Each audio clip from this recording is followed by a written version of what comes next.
Detroit Democrat Betty Cook Scott allegedly used racial slurs during the election on last Tuesday against her opponent, Stephanie Chang, who's also a Democrat and happens to be Asian. Jim Hoft of the Gateway Pundit reports. The two were running for the Democratic primary for the State Senate District 1 in Michigan. Scott was accused of allegedly using several racial slurs when speaking to voters outside of the polling booth during the last Tuesday's election.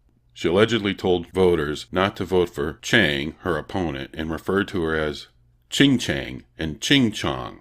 Don't vote for ching-chang or the ching-chong. She was also said to have called one of Chang's campaign volunteers an immigrant, saying, "You don't belong here, and I want you out of my country." The Metro Times reported, more than a dozen community groups have called on Representative Betty Cook Scott to apologize for a series of racial slurs sources say she used to describe her primary election opponent, Representative Stephanie Chang. Now, in today's world, who in their right mind would be using racial slurs to describe an opponent in an election? This isn't a kid at school. This is someone who's running for office, calling the Asian opponent a ching-chang and a ching-chong. Turns out Chang won the election with 49% of the vote, and Scott came in third with only 11% of the vote. You're watching TNT. Be alert and stay informed.